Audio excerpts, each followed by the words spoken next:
Le SDDH est préoccupé par la situation carcérale et les conditions de détention inhumaines du docteur Christophe Sahabo. Depuis l'arrestation de ce dernier, son dossier a été émaillé d'irrégularités et la Commission nationale indépendante des droits de l'homme a gardé silence. Aujourd'hui que le docteur Sahabo Christophe ait été extirpé d'une structure sanitaire où il subissait des soins de santé, la même institution abusivement dite indépendante s'est aussi réfugiée dans un silence indubitablement coupable. Nous sommes alors étonnés par cette disposition d'esprit du patron de la Commission nationale indépendante des droits de l'homme à s'accommoder aux sentiments et à la volonté, soit du procureur général, soit de Madame la ministre de la Justice, et certes du poids de l'exécutif dont les actions du service national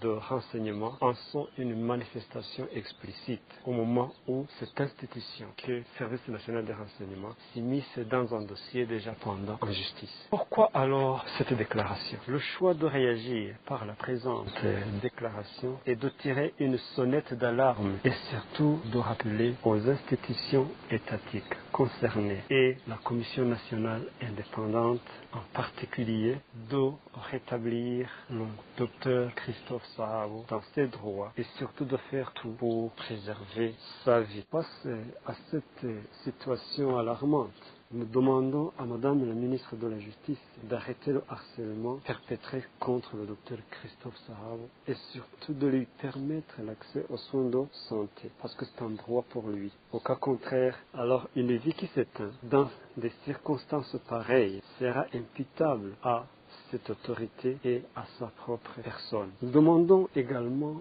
au patron de la Commission nationale indépendante des droits de l'homme, CNIDH, de faire preuve de diligence et de responsabilité. Et cela ne sera une réalité que quand il saura alors les missions qui sont à sa charge. En principe, il est temps au patron de la CNIDH de se défaire des mains de l'exécutif.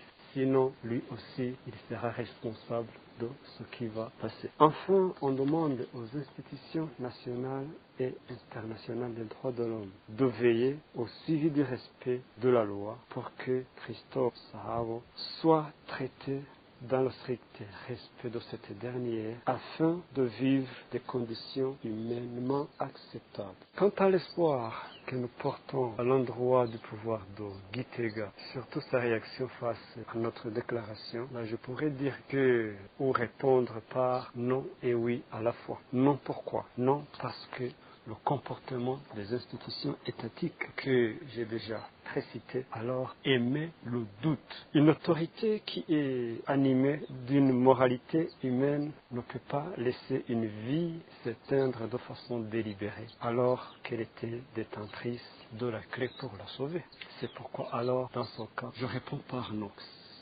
Son comportement, son attitude, alors émet le doute par rapport à ce que nous avons assisté au moment où on a extirpé alors le docteur Christophe Sahabo de l'institution sanitaire où il subissait de soins. Alors je répondrai par l'affirmative, c'est-à-dire le oui, en partie parce que nous émettons cette déclaration tout en gardant espoir. Nous ne sommes pas à bout d'espoir. Le pouvoir de Gitega a toujours agi sous le poids et la pression d'autres institutions étatiques, locales et internationales des droits de l'homme. Espérons alors que Gitega pourra se ressaisir et laisser Christophe Sahabo subir des soins dans une institution telle que c'est un droit pour lui.